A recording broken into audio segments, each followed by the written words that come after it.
Hello friends, स्वागत है आप सबका आपका अपना यूट्यूब चैनल अब पढ़ेगा इंडिया में।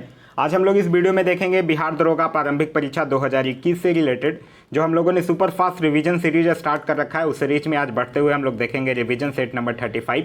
इससे पहले ऑलरेडी रिवीजन सेट के 34 सेट अपलोडेड है। अगर आप नहीं देखें हैं तो जाकर प्लेलिस्ट से देख सकते हैं। साथ ही साथ बहुत सारे ऐसे भी प्रैक्टिस सेट अपलोडेड हैं जो कि जिसमें चारों ऑप्शंस को बखूबी एक्सप्लेन किया गया है, वो भी सेट अपलोडेड है, आप जाकर देख सकते हैं। आपके एग्जाम को मद्देनजर रखते हुए करंट अफेयर का डेली बेस पर भी एक सीरीज आप लोगों को डेली 5 AM में डेली करंट अफेयर का भी वीडियो मिल जा रहा है, जो कि आपके आने वाले सारे एग्जाम के लिए काफ़ी महत्वपूर्ण साबित होगा।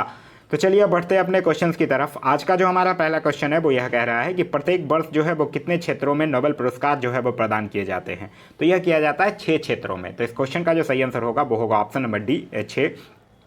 वहीं याद रखिएगा नोबेल पुरस्कार की जो स्थापना है वो स्वीडन के वैज्ञानिक अल्फ्रेड नोबेल के नाम पर किया जाता है। एक जो याद रखने वाली इसमें जो मेन चीज़ है वो ये याद रखिएगा, जो अर्थशास्त्र के क्षेत्र में नोबेल है वो 1969 से बैंक ऑफ स्वीडन के द्वारा दिया जाता है। आगे कह रहा है कि धौलाधर तथा पीर पंजाल नामक पर्वत श्रेणियां जो है वो अवस्थित है। तो धौलाधर और पीर पंजाल नामक जो पर्वत श्रृंखला है श्रेणियां जो है वो लघु हिमालय में अवस्थित है। तो इस क्वेश्चन का जो सही आंसर होगा वो होगा ऑप्शन नंबर बी लघु हिमालय। वहीं पीर पंजाल श्रृंखला की बात करते हैं तो यह सबसे लंबी है, जिसके मध्य में काश्मीर घाटी पाई जाती है। और लघु और मध्य हिमालय में पीर पंजाल और बनिहाल दर्रे जो है वो पाए जाते हैं। आगे कह रहा है कि राष्ट्रीय पर्यावरण अभियांत्रिकी शोध संस्थान जो है वो अवस्थित है। तो यह कहाँ अवस्थित है? नागपुर में है। तो इस क्वेश्चन का जो सही आंसर होगा वो होगा ऑप्शन नंबर सी नागपुर में। नागपुर से एक और चीज़ याद रखिएगा, केंद्रीय कपास अनुसंधान संस्थान भी जो है वो महाराष्ट्र के नागपुर में स्थित है। आगे कह रहा है सूची 1 और सूची 2 को सुमेलित करने के लिए कह रहा है। एक साइड रेलवे जोन है और दूसरे साइड मुख्यालय दिया हुआ है। पूर्वोत्तर रेलवे का मुख्यालय कहाँ है? पूर्वोत्तर रेलवे का मुख्यालय है गोरखपुर। वहीं पश्चिम रेलवे की अगर बात करते हैं तो इसका मुख्यालय है चर्च गेट मुंबई। दक्षिण पूर्व मध्य रेलवे की अगर हम लोग बात करते हैं तो इसका मुख्यालय है बिलासपुर। और पश्चिम मध्य रेलवे की बात करते हैं तो इसका मुख्यालय है, अच्छा पूर्वोत्तर रेलवे यहाँ था। पूर्वोत्तर रेलवे की अगर हम लोग बात करते हैं तो पूर्वोत्तर रेलवे है गोरखपुर। पश्चिम मध्य रेलवे होगा जबलपुर। और पश्चिम रेलवे की अगर हम लोग बात करते हैं तो यह होगा चर्च गेट। और दक्षिण पूर्व मध्य रेलवे की अगर बात करते हैं तो यह होगा बिलासपुर। ठीक है, सही अरेंज आप लोग अगर कीजिएगा तो आपका सही आंसर जो होगा वो होगा ऑप्शन नंबर डी। नेक्स्ट कह रहा है हमारा कि निम्नलिखित में से कौन सा जो है वो सुमेलित नहीं है, यह पूछ रहा है। एक साइड स्थानीय पवन के नाम दिए हुए हैं और अच्छा ये है कह रहा है कि चिनूक संयुक्त राज्य अमेरिका। यहाँ पूछ रहा है कौन सा जो है वो सुमेलित नहीं है, यह पूछ रहा है। तो चिनूक संयुक्त राज्य अमेरिका सुमेलित है। सिराको सहारा मरुस्थल सुमेलित है। बिलजॉर्ड अफ्रीका जो है वो यह जो है वो सुमेलित नहीं है।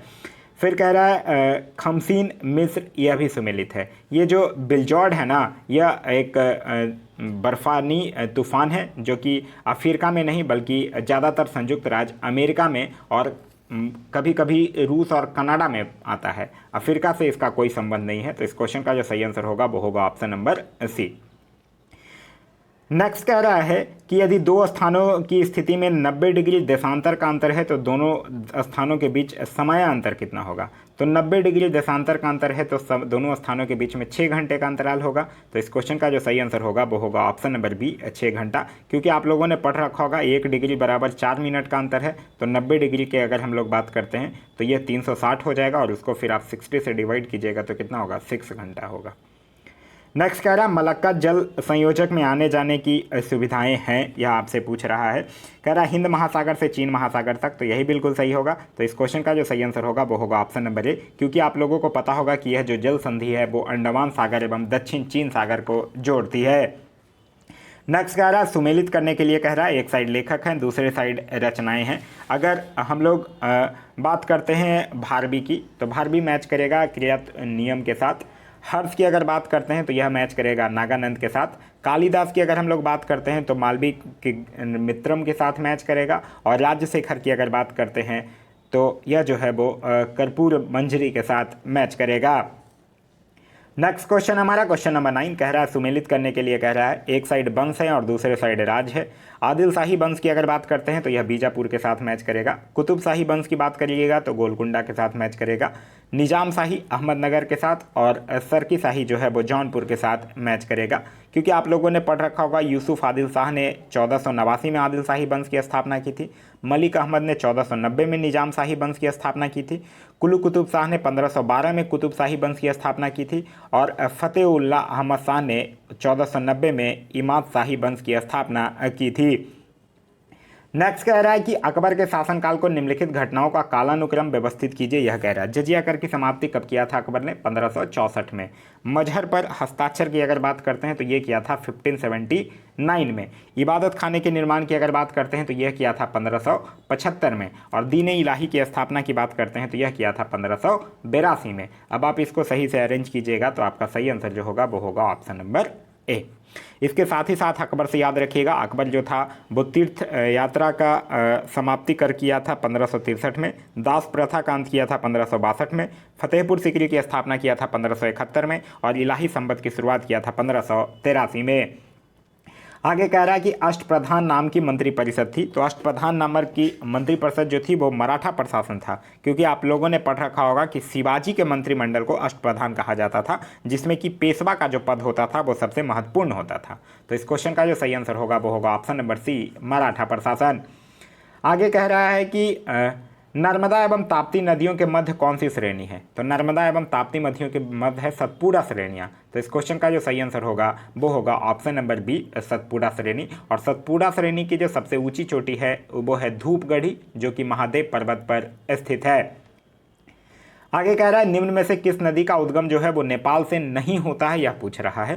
तो यहाँ देखिए राप्ती है, गोमती का नहीं होगा। गोमती नदी का उद्गम जो है वो नेपाल से नहीं होता है। इसका उद्गम क्षेत्र जो है वो उत्तर प्रदेश के पीलीभीत जिला है, वहीं से गोमती नदी का उद्गम होता है। तो इस क्वेश्चन का जो सही आंसर होगा वो होगा ऑप्शन नंबर बी।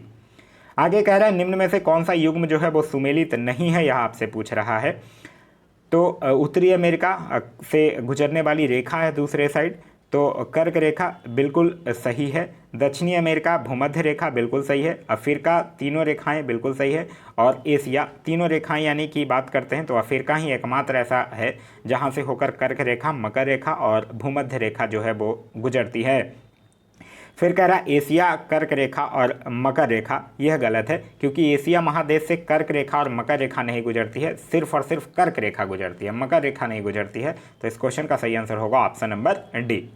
नेक्स्ट कह रहा है उड़ान योजना का उद्देश्य है। उड़ान योजना का फुल फॉर्म क्या होता है? उड़े देश का आम नागरिक।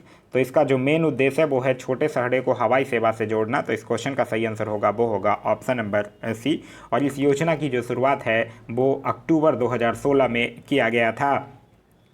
आगे कह रहा है निम्नलिखित में से कौन जो है वो किसी पदार्थ का भौतिक गुण यानी फिजिकल प्रॉपर्टी नहीं है? देखिए कलर है, ताप है, गलनांक भी है। एसिडिटी यानी कि अम्लीयता जो है वो उसका भौतिक गुण नहीं है। तो इस क्वेश्चन का जो सही आंसर होगा वो होगा ऑप्शन नंबर डी, भौतिक गुण।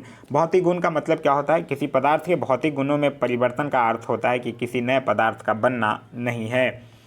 नेक्स्ट कह रहा है कि नाभिक का आकार जो है वो परमाणु के आकार से लगभग कितना गुना होता है? तो नाभिक का आकार जो है वो परमाणु के आकार में लगभग 10⁻⁻5 गुना का अंतर होता है।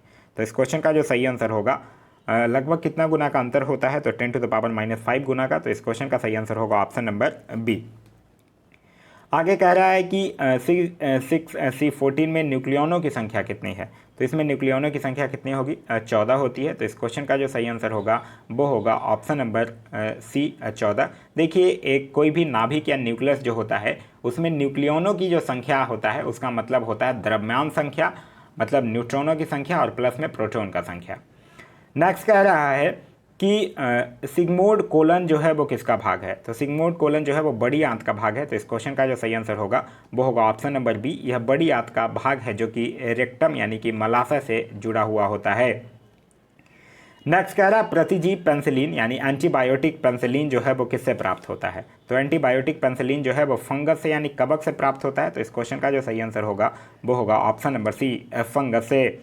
आगे कह रहा है प्रकाश संश्लेषण के दौरान उन्मुक्त ऑक्सीजन जो है वो कहाँ से आती है? तो प्रकाश संश्लेषण के दौरान उन्मुक्त ऑक्सीजन जो है वो जल के अणुओं के टूटने से आती है। तो इस क्वेश्चन का जो सही आंसर होगा वो होगा ऑप्शन नंबर ए, पानी। नेक्स्ट कह रहा है कि रक्त में आरबीसी के बढ़ने से कौन सी स्थिति जो है वो बन जाती है। यहाँ बढ़ने से पूछ रहा है, कंफ्यूज नहीं होइएगा। घटने से पूछेगा तब आपका आंसर एनीमिया हो जाएगा, लेकिन अगर बढ़ने से आपसे पूछ रहा है तो पॉलीसीथेमिया जो है वो इसका करेक्ट आंसर होगा। तो इस क्वेश्चन का सही आंसर होगा ऑप्शन नंबर सी। नेक्स्ट कह रहा है कि रक्तोपति कहाँ होती है, तो यह कहाँ होती है, यह होता है अस्थि मज्जा यानी कि बोन मैरो में। तो इस क्वेश्चन का जो सही आंसर होगा वो होगा option number D, bone marrow में यह होता है। नेक्स्ट कह रहा है उजाला योजना का संबंध किससे है, तो उजाला योजना का संबंध क्या है, एलईडी बल्ब के वितरण से है। तो इस क्वेश्चन का जो सही आंसर होगा वो होगा ऑप्शन नंबर डी, एलईडी के बल्ब वितरण से उजाला योजना है। उजाला योजना का फुल फॉर्म भी अगर आप उजाला योजना का बात कीजिएगा तो यू से होता है उन्नत, जे से होगा Jyoti by affordable LEDs for all. इसका फुल फॉर्म होता है Unnat Jyoti by affordable LEDs for all. ये इसका मतलब होता है उजाला योजना, जिसकी शुरुआत जो है वो 2015 में किया गया था। नेक्स्ट क्वेश्चन है हमारा स्वर्णिम चतुर्भुज का संबंध है, तो स्वर्णिम चतुर्भुज का संबंध जो है वो सड़क विस्तार से है। तो इस क्वेश्चन का जो सही आंसर होगा वो होगा ऑप्शन नंबर सी, सड़क विस्तार से है। यह देश के 4 महानगरों को राष्ट्रीय राजमार्ग से जोड़ने वाली परियोजना है। और स्वर्णिम चतुर्भुज एक और क्वेश्चन पूछा जाता है कितने राज्यों से होकर गुजरती है, तो याद रखिएगा यह 13 राज्यों से होकर गुजरती है। आगे कह रहा है एसडीआर का तात्पर्य क्या है, तो एसडीआर का तात्पर्य है स्पेशल ड्राइंग राइट्स। तो इस क्वेश्चन का सही आंसर होगा option number B, special drawing rights. Next कह रहा है कि जीवन का संरक्षण और व्यक्तिगत आज़ादी ब्लैंक मौलिक अधिकार के अंग है। तो ये कौन से मौलिक अधिकार के अंग है, यह जो है वो स्वतंत्रता के मौलिक अधिकार के अंग है, जिसका विवरण जो है स्वतंत्रता के मौलिक अधिकार के अंतर्गत संविधान में अनुच्छेद 19, अनुच्छेद 20, अनुच्छेद 21 और अनुच्छेद 22 का उल्लेख किया गया है। तो इस क्वेश्चन का जो सही आंसर होगा वो होगा ऑप्शन नंबर डी, स्वतंत्रता के। आगे कह रहा है कि मुख्य चुनाव आयुक्त का कार्यकाल ब्लैंक कितने वर्षों का होता है, या कितने वर्ष की आयु की उम्र तक जो भी पहले हो। तो मुख्य चुनाव आयुक्त की अगर आप लोग बात कीजिएगा तो इनका कार्यकाल जो है वो 6 वर्षों तक का होता है, और 65 वर्ष की उम्र तक जो भी पहले हो जाए। तो इस क्वेश्चन का जो सही आंसर होगा वो होगा ऑप्शन नंबर बी, 6 और 65। याद रखिएगा भारतीय निर्वाचन आयोग की जो स्थापना है वो 25 जनवरी 1950 को किया गया था, और संविधान के भाग 15 में अनुच्छेद 324 से लेकर 329 तक में निर्वाचन से संबंधित उपबंध दिए गए हैं। नेक्स्ट कह रहा है कि ग्राम पंचायतों के सदस्यों का कार्यकाल जो है वो ब्लैंक कितने साल का होता है, तो ग्राम पंचायतों के सदस्यों का कार्यकाल जो है वो 5 सालों का होता है। तो इस क्वेश्चन का जो सही आंसर होगा वो होगा ऑप्शन नंबर बी, 5 वर्षों का होता है। आप लोग पढ़ रखे होंगे 73वां संविधान संशोधन। 73वां संविधान संशोधन में पंचायती राज को त्रिस्तरीय ढांचे का प्रावधान किया गया था, मतलब कि ग्राम स्तर पर ग्राम पंचायत, प्रखंड स्तर पर पंचायत समिति और जिला स्तर पर जिला परिषद। नेक्स्ट है हमारा क्वेश्चन नंबर 30। क्वेश्चन नंबर 30 कह रहा है कि भारतीय संविधान का वैसा कौन सा अनुच्छेद है जो केंद्र और राज्य के बीच विधायी शक्तियों के वितरण को निरस्त करता है, और किसी भी दूसरे देश के साथ किसी कारनामे, समझौते या संधि पत्र को लागू करने के लिए पूरे भारत के लिए किसी भी कानून को बनाने के लिए केंद्र को अधिकार देता है। तो यह कौन सा अनुच्छेद देता है, यह अनुच्छेद देता है अनुच्छेद 253। तो इस क्वेश्चन का जो सही आंसर होगा वो होगा ऑप्शन नंबर ए, अनुच्छेद 253। नेक्स्ट हमारा कह रहा है कि निम्न में से कौन सा वितरण या कार्यकलाप कार्मिक या लोक शिकायत और पेंशन मंत्रालय के द्वारा किया जाता है। यहाँ कह रहा है कि पी में पहले नंबर पे दिया हुआ है भर्ती, दूसरे पे प्रशिक्षण और तीसरा पर सेवानिवृत्ति उपरांत विवरण। तो यह तीनों किया जाता है, भर्ती भी किया जाता है, प्रशिक्षण भी दिया जाता है और सेवानिवृत्ति उपरांत वितरण भी किया जाता है। तो इस क्वेश्चन का सही आंसर होगा ऑप्शन नंबर ए, पी, क्यू और आर सभी। आगे कह रहा है कि कौन सा प्राधिकरण या प्राधिकारी जो है वो भारत के उपराष्ट्रपति के चुनाव की प्रक्रिया का संचालन करता है। तो भारत के उपराष्ट्रपति के चुनाव की प्रक्रिया का संचालन कौन करता है, चुनाव आयोग करता है। तो इस क्वेश्चन का जो सही आंसर होगा वो होगा ऑप्शन नंबर ए, भारत का चुनाव आयोग। वहीं उपराष्ट्रपति की अगर बात करते हैं तो उपराष्ट्रपति से याद रखिएगा अनुच्छेद 66 के अनुसार उपराष्ट्रपति के निर्वाचक मंडल जो होते हैं वो संसद के दोनों सदस्य के सदस्यों से मिलाकर बनता है, और अनुच्छेद 65 के अनुसार अगर राष्ट्रपति का पद खाली हो जाए तो उपराष्ट्रपति जो है वो राष्ट्रपति की हैसियत से अधिकतम 6 महीने तक कार्य कर सकता है। नेक्स्ट क्वेश्चन हमारा क्वेश्चन नंबर 33 कह रहा है कि निम्न में से किसको मौलिक अधिकार से कानूनी अधिकार के रूप में परिवर्तित किया गया है। तो यह किसको किया गया है, यह किया गया है संपत्ति के अधिकार को। तो इस क्वेश्चन का जो सही आंसर होगा वो होगा ऑप्शन नंबर डी, संपत्ति का अधिकार पहले मौलिक अधिकार था, लेकिन अब इसको जो है वो 44वें संविधान संशोधन 1978 के द्वारा समाप्त करके अब इसको कानूनी अधिकार में रख दिया गया है। आगे कह रहा है कि विदेशी भूमि में तैनात राजदूत और उच्चायुक्त का ब्लैंक प्रतिनिधित्व कौन करता है। तो इसका प्रतिनिधित्व कौन करता है, राष्ट्रपति प्रतिनिधित्व करते हैं। तो इस क्वेश्चन का जो सही आंसर होगा वो होगा ऑप्शन नंबर डी, राष्ट्रपति इसका प्रतिनिधित्व करता है। और यह जो है वो राष्ट्रीय हितों की सुरक्षा करने संबंधी उद्देश्यों को आगे बढ़ाते हैं। नेक्स्ट कह रहा है कि निम्न में से कौन सा संगठन जो है वो इस नीति वचन में विश्वास करता है कि अंधेरों को कोसने की बजाय एक मोमबत्ती जला देना बेहतर है। तो यह कौन सा करता है, यह करता है एमनेस्टी इंटरनेशनल। तो इस क्वेश्चन का जो सही आंसर होगा वो होगा option number D, amnesty international. Amnesty international से आप लोग भली भांति परिचित होंगे। इसकी स्थापना जो है वो ब्रिटेन में किया गया था, कब, 1961 में, और इसका हेडक्वार्टर जो है वो लंदन में स्थित है। नेक्स्ट कह रहा है कि निम्न व्यक्तियों में से किसने 17 नवंबर 1932 को लंदन में आयोजित तीसरे गोलमेज सम्मेलन में मुस्लिमों के लिए भारत भूमि से विशेष रूप से अलग किए गए भूमि के हिस्सों का नाम पाकिस्तान प्रस्तावित किया था। तो यह किसने किया था, यह किया था चौधरी रहमत अली ने। तो इस क्वेश्चन का जो सही आंसर होगा वो होगा ऑप्शन नंबर बी, चौधरी रहमत अली। आप लोगों ने पढ़ रखा होगा कि चौधरी रहमत अली जो हैं वो नाउ और नेभर नामक एक पंपलेट जारी किया था और पाकिस्तान की परिकल्पना को जन्म दिया था। नेक्स्ट कह रहा है कि निम्नलिखित में से कौन सा शहर जो है वो राष्ट्रीय राजमार्ग पर स्थित नहीं है, यह पूछ रहा है। तो देखिए औरंगाबाद है, सासाराम है, मोहनिया है, पटना नहीं है। तो इस क्वेश्चन का जो सही आंसर होगा वो होगा ऑप्शन नंबर डी, पटना जो है वो राष्ट्रीय राजमार्ग 2 पर स्थित नहीं है। राष्ट्रीय राजमार्ग 2 की अगर आप लोग बात कीजिएगा तो राष्ट्रीय राजमार्ग 2 पर शेरघाटी है, डेहरी ऑन सोन है, सासाराम है, औरंगाबाद है, मोहनिया है। ये सारे शहर जो हैं वो NH2 पर स्थित हैं, लेकिन पटना जो है वो NH2 पर स्थित नहीं है। बिहार की अगर सबसे लंबी NH अगर आपसे पूछ लिया जाए तब आपका आंसर हो जाएगा NH31, और अगर बिहार की सबसे छोटी NH आपसे अगर पूछ लिया जाए तो आपका आंसर होगा NH133 का बी। नेक्स्ट कह रहा है इंद्रधनुषीय क्रांति का संबंध किससे है। तो इंद्रधनुषीय क्रांति का संबंध जो है वो कृषि संबंधी सभी क्षेत्रों में उत्पादन वृद्धि करने से है। तो इस क्वेश्चन का जो सही आंसर होगा वो होगा ऑप्शन नंबर डी, इनमें से कोई नहीं। जैसे कि आप लोगों ने पढ़ रखा होगा, हरित क्रांति अनाज उत्पादकता में वृद्धि से है, पीली क्रांति खाद्य तेलों के उत्पादन में वृद्धि से है, श्वेत क्रांति दूध उत्पादन में वृद्धि से है, नीली क्रांति जो है वो मछली उत्पादन से संबंधित है। ये सारी चीज़ें हैं।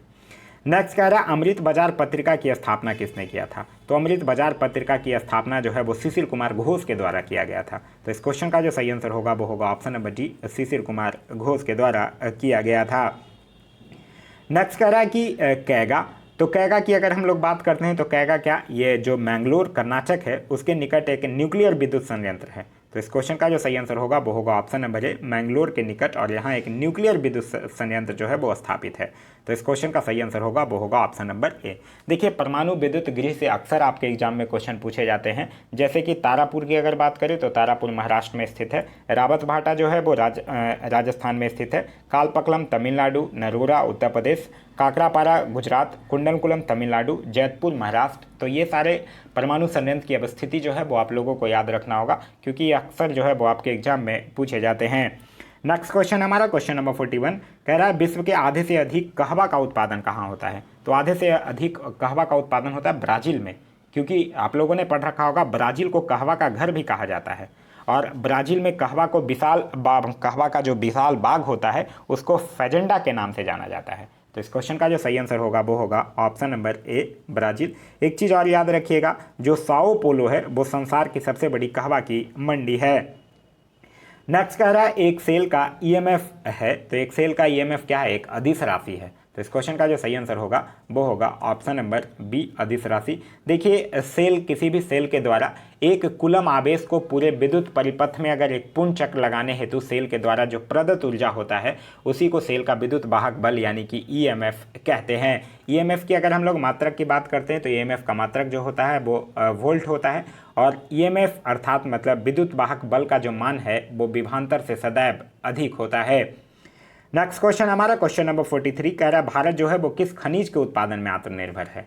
तो भारत जो है वो ग्रेफाइट के उत्पादन में आत्मनिर्भर है। तो इस क्वेश्चन का सही आंसर होगा option number D, graphite. Graphite का जो सबसे प्रमुख उत्पादक राज्य है वो है आंध्र प्रदेश, झारखंड और उड़ीसा। ग्रेफाइट से जो है वो कार्बन का एक अपरूप होता है। नेक्स्ट क्वेश्चन कह रहा है कि क्षेत्रफल के क्रम में भारत के 3 सबसे बड़े राज्य कौन हैं। तो देखिए क्षेत्रफल के क्रम में अगर बात कीजिएगा तो पहले नंबर पे राजस्थान, दूसरे नंबर पे मध्य प्रदेश और तीसरे नंबर पे महाराष्ट्र। तो इस क्वेश्चन का जो सही आंसर होगा वो होगा ऑप्शन नंबर ए, राजस्थान, मध्य प्रदेश और महाराष्ट्र। अच्छा, अगर आपसे यही क्वेश्चन पूछ ले कि जनसंख्या के हिसाब से बड़े राज्यों का क्रम क्या है, तो जनसंख्या के हिसाब से बड़े राज्यों का क्रम होगा उत्तर प्रदेश, महाराष्ट्र, फिर बिहार, फिर पश्चिम बंगाल। नेक्स्ट क्वेश्चन कह रहा है एक जनजाति जो सरहुल त्यौहार मनाती है वो है। तो देखिए सरहुल त्यौहार जो है वो संथाल जनजाति के द्वारा मनाया जाता है। तो इस क्वेश्चन का जो सही आंसर होगा वो होगा ऑप्शन नंबर ए, संथाल जनजाति। सरहुल एक्चुअली एक ऐसा त्यौहार है जो कि रबी फसल जैसे ही उगना स्टार्ट होता है, मतलब रबी फसल की खेती जैसे ही स्टार्ट होती है, उसी के साथ ये सरहुल पर्व भी आरंभ होता है, जिसको कि संथाल जनजाति के द्वारा मनाया जाता है। तो इस क्वेश्चन का सही आंसर होगा ऑप्शन नंबर ए। नेक्स्ट कह रहा है कि लंबाई के न्यूनतम इकाई क्या है। तो लंबाई की न्यूनतम इकाई अगर आप लोग देखिएगा तो ऑप्शन में देख लीजिए, ऑप्शन के अकॉर्डिंग इसको अगर आप देखिएगा, माइक्रोन है, नैनोमीटर है, एंगस्ट्रम है और फर्मीमीटर है। तो ऑप्शन के अकॉर्डिंग देखिएगा तो यहाँ पे फर्मीमीटर जो है वो लंबाई की न्यूनतम इकाई हो जाएगी। तो इस क्वेश्चन का जो सही आंसर होगा वो होगा ऑप्शन नंबर डी, फर्मीमीटर। नेक्स्ट कह रहा है लोलक की काल अवधि यानी पेंडुलम का टाइम पीरियड आपसे पूछ रहा है। तो पेंडुलम की जो टाइम पीरियड होती है वो लंबाई के ऊपर निर्भर करती है। आप लोग एक फार्मूला पढ़े होंगे, T बराबर 2π√L/g। क्लियर है। तो इस क्वेश्चन का जो सही आंसर होगा वो होगा ऑप्शन नंबर बी, लंबाई के ऊपर निर्भर करती है। नेक्स्ट क्वेश्चन हमारा क्वेश्चन नंबर 48 कह रहा है निम्न में से किसमें अस्थायी चुंबक की तरह चुंबकीय गुण नहीं है, यह पूछ रहा है। तो यह किसमें नहीं है, एल्युमिनियम में नहीं है। तो इस क्वेश्चन का जो सही आंसर होगा वो होगा ऑप्शन नंबर सी, एल्युमिनियम। अच्छा, ऐसा इसलिए होता क्यों है, क्योंकि एल्युमिनियम की जो चुंबकशीलता है वो लोहे से कम होती है। तो इस क्वेश्चन का सही आंसर होगा option number C.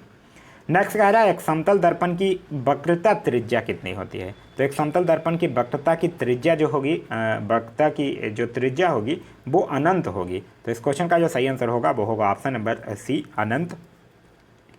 Next question हमारा कह रहा है परमाणु जिनमें प्रोटॉनों की संख्या समान परंतु न्यूट्रॉनों की संख्या भिन्न भिन्न रहती है उसको क्या कहा जाता है। तो उसको कहा जाता है समस्थानिक। तो इस क्वेश्चन का जो सही आंसर होगा वो होगा ऑप्शन नंबर डी, समस्थानिक कहा जाता है।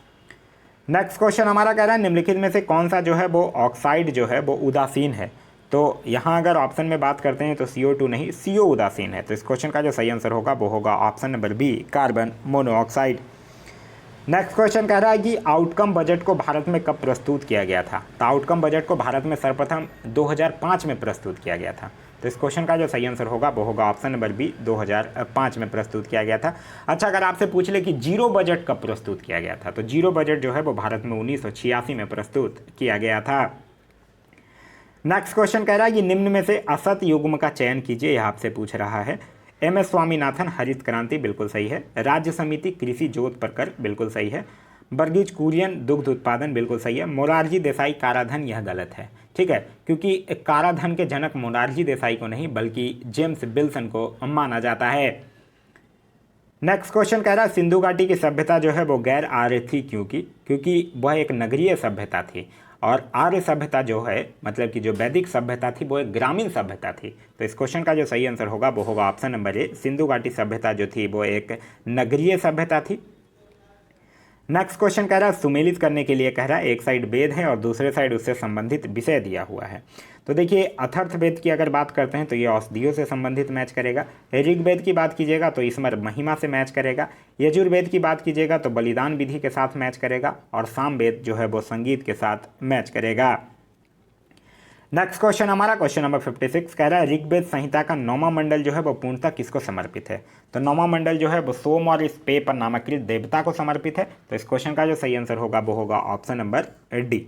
ऋग्वेद की अगर बात करते हैं तो इसमें कुल 10 मंडल, 1028 सूक्त और 10,462 ऋचाएँ का वर्णन किया गया है। और अच्छा, अगर आपसे यही पूछ दे कि गायत्री मंत्र का उल्लेख किस में है तो वो ऋग्वेद के 3रे मंडल में किया गया है। क्लियर है। चलिए नेक्स्ट क्वेश्चन हमारा कह रहा है क्वेश्चन नंबर 57 कह रहा है रज्जुक थे। तो रज्जुक कौन थे, एक मौर्य शासन के अंतर्गत एक अधिकारी होते थे। ठीक है, मौर्य साम्राज्य में जो न्याय करने वाले अधिकारी होते थे उन्हीं को रज्जुक कहा जाता था। तो इस क्वेश्चन का जो सही आंसर होगा वो होगा ऑप्शन नंबर बी, मौर्य शासन में अधिकारी होते थे। नेक्स्ट क्वेश्चन कह रहा है कि निम्नलिखित में से कौन जो है वो त्रिकोणात्मक संघर्ष का हिस्सा नहीं था, यह आपसे पूछ रहा है। देखिए त्रिकोणात्मक जो संघर्ष था उसमें शामिल हुआ था पाल वंश, प्रतिहार वंश और राष्ट्रकूट वंश। इसमें चोल वंश शामिल नहीं था। तो इस क्वेश्चन का जो सही आंसर होगा वो होगा ऑप्शन नंबर डी, चोल वंश इसमें शामिल नहीं था। नेक्स्ट क्वेश्चन कह रहा है निम्नलिखित में से किस सिख गुरु को मुगल शासक द्वारा मृत्युदंड दिया गया था। तो मुगल शासक जहांगीर के द्वारा किसको मृत्युदंड दिया गया था? गुरु अर्जुन देव को दिया गया था, क्योंकि वो जहांगीर के बड़े पुत्र जो खुसरो था उसने उसका विद्रोह किया था और गुरु अर्जुन देव जो था वो खुसरो का मदद किया था और इसीलिए जहांगीर जो है वो उसको मृत्युदंड दे दिया था। तो इस क्वेश्चन का जो सही आंसर होगा वो होगा ऑप्शन नंबर बी, गुरु अर्जुन देव। नेक्स्ट क्वेश्चन कह रहा है बिग बैंग सिद्धांत निम्नलिखित में के उद्भव की व्याख्या करता है। तो बिग बैंग सिद्धांत जो है, बिग बैंग थ्योरी जो है वो ब्रह्मांड के उद्भव की व्याख्या करता है। तो इस क्वेश्चन का जो सही आंसर होगा वो होगा ऑप्शन नंबर सी, ब्रह्मांड। नेक्स्ट क्वेश्चन कह रहा है क्वेश्चन नंबर 61 कह रहा है सूर्य की परिक्रमा के दौरान पृथ्वी जो है वो सूर्य से न्यूनतम दूरी पर होता है। तो सूर्य की परिक्रमा के दौरान जनवरी महीने में पृथ्वी जो है वो सूर्य से न्यूनतम दूरी पर होता है। तो इस क्वेश्चन का जो सही आंसर होगा वो होगा ऑप्शन नंबर डी। और यह कौन से दिन? 3 जनवरी को, जिसको कि हम लोग क्या कहते हैं? उपसौर की स्थिति कहते हैं। आप लोग पढ़े होंगे, एक होता है उपसौर और एक होता है अपसौर। ठीक है। नेक्स्ट क्वेश्चन कह रहा है एस्ट्रॉयड बेल्ट की उपस्थिति में किन 2 ग्रहों के मध्य है। तो एस्ट्रॉयड बेल्ट की उपस्थिति जो है वो बृहस्पति और मंगल ग्रह के बीच है। तो इस क्वेश्चन का जो सही आंसर होगा वो होगा ऑप्शन नंबर डी, बृहस्पति और मंगल ग्रह।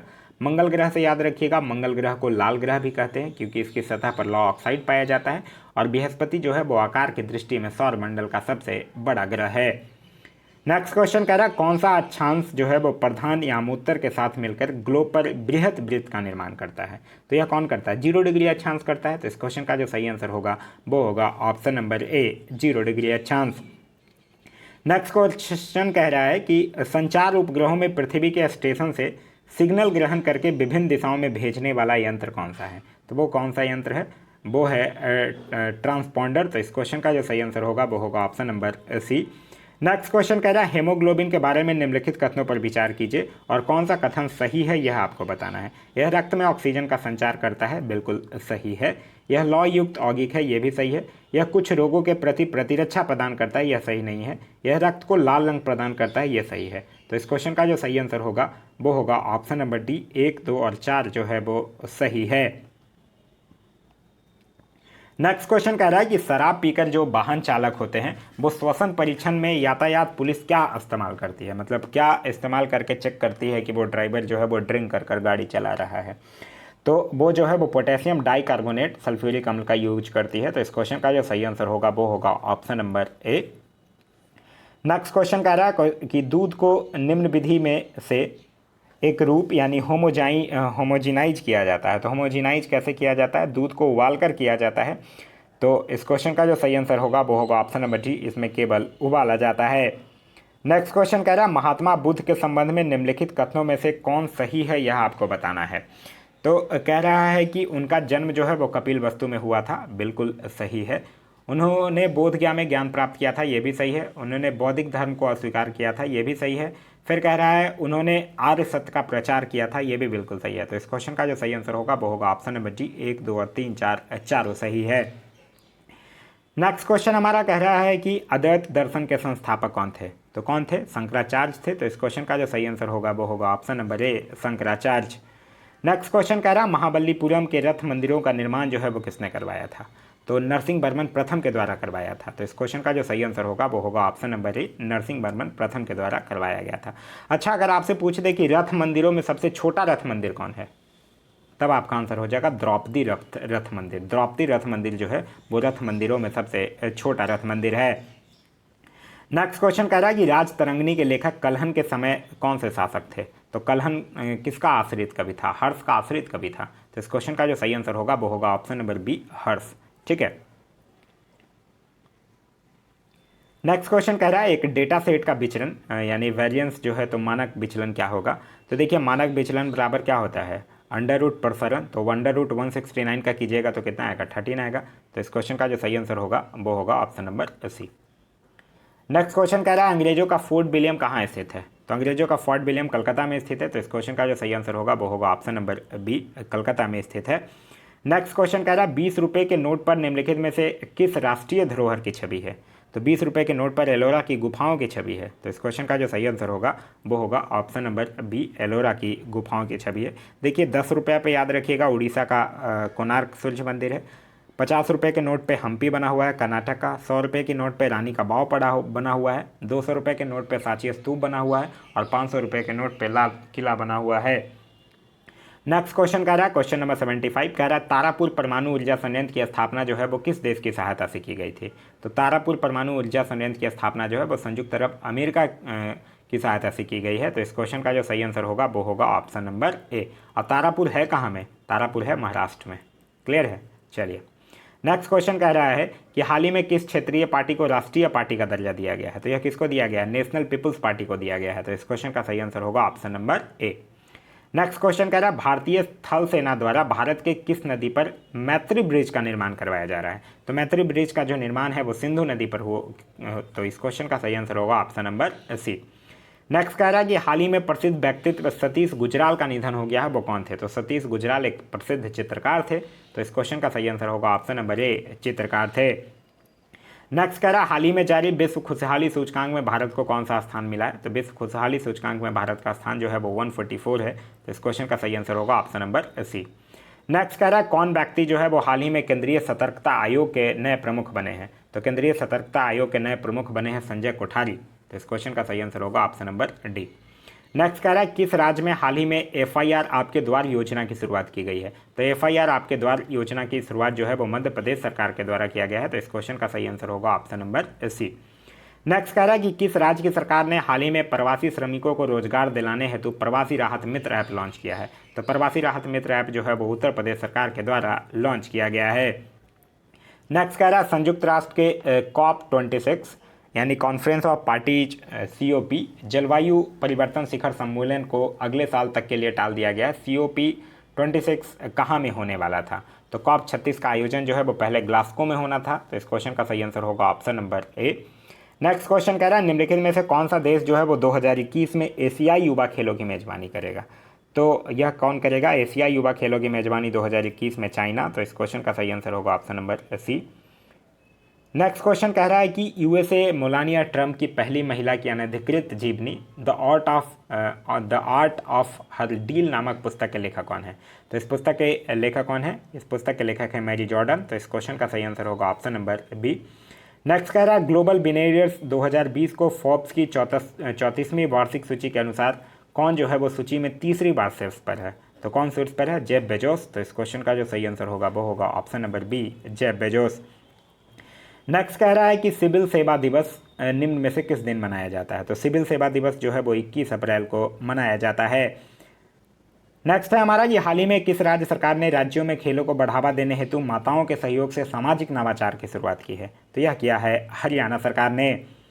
नेक्स्ट क्वेश्चन है हमारा बीजेपी के किस नेता ने हाल ही में चौथी बार मध्य प्रदेश के मुख्यमंत्री के रूप में शपथ लिया है। तो यह लिए हैं शिवराज सिंह चौहान। तो इस क्वेश्चन का सही आंसर होगा option number A, Shivraj Singh Chouhan. Next question कह रहा है इजराइल के हिलेल फुट्सबर्ग और रूस की अमेरिकी गाग्री मार्गुलिस को वर्ष 2020 के लिए किस प्रतिष्ठित पुरस्कार का विजेता चुना गया है। तो इनको जो है वो एबल पुरस्कार दिया गया है। तो इस क्वेश्चन का सही आंसर होगा ऑप्शन नंबर ए, एबल पुरस्कार। नेक्स्ट कह रहा है ये निम्नलिखित में से किस देश पर अंतर्राष्ट्रीय भारोत्तोलन महासंघ द्वारा टोक्यो ओलंपिक 2021 में भारोत्तोलन में भाग लेने पर प्रतिबंध लगा दिया गया है। तो यह किसको लगा दिया गया है, थाईलैंड को भी और मलेशिया को भी। तो इस क्वेश्चन का सही आंसर होगा ऑप्शन नंबर डी, ए और बी दोनों को। नेक्स्ट कह रहा है निम्नलिखित में से कौन सा देश जो है वो हाइड्रोक्लोरोक्वीन की सबसे बड़ा उत्पादक और निर्यातक है। तो यह कौन है, यह है हमारा देश भारत। तो इस क्वेश्चन का सही आंसर होगा option number B, Bharat. Next है हमारा हाल ही में पर्यटन मंत्रालय ने किस नाम से एक वेबिनार श्रृंखला का आयोजन किया है। तो वो है देखो अपना देश। देखो अपना देश के नाम से एक वेबिनार श्रृंखला के आयोजन जो है वो पर्यटन मंत्रालय के द्वारा किया गया है। नेक्स्ट कह रहा हाल ही में केंद्रीय गृह मंत्रालय ने परवाह किए बिना सार्वजनिक स्तर पर थूकने के तहत दंडनीय अपराध करार दिया है। तो कौन से अधिनियम के तहत, तो यह जो है वो आपदा प्रबंधन अधिनियम के तहत। तो इस क्वेश्चन का सही आंसर होगा ऑप्शन नंबर ए। नेक्स्ट क्वेश्चन कह रहा है निम्नलिखित में से कौन सा महामारी के दौरान राष्ट्रीय चुनाव कराने वाला पहला देश बन गया है। तो यह कौन सा देश है, यह है दक्षिण कोरिया। तो इस क्वेश्चन का सही आंसर होगा ऑप्शन नंबर सी, दक्षिण कोरिया। नेक्स्ट है हमारा हाल ही में निम्नलिखित में से किस भारतीय राज्य में एक्यूट एन्सेफेलाइटिस सिंड्रोम के नए मामले देखे गए हैं, जिसे दिमागी बुखार भी कहा जाता है। तो यह जो है वो कहाँ देखा गया, बिहार में, तो इस क्वेश्चन का सही आंसर होगा ऑप्शन नंबर सी, बिहार में। तो यह था हमारा आज का वीडियो। आज का वीडियो आप लोगों को कैसा लगा कमेंट करके जरूर बताइएगा। इस वीडियो से कुछ सीखने के लिए मिला तो एक लाइक जरूर कर दीजिएगा। अभी तक आप इस चैनल पर नए हैं या चैनल को सब्सक्राइब नहीं किया है तो चैनल को सब्सक्राइब कर लीजिएगा और साथ ही साथ बेल आइकन दबा लीजिएगा ताकि हमारे सारे वीडियो के नोटिफिकेशन आपको मिलते रहें। Thanks for watching.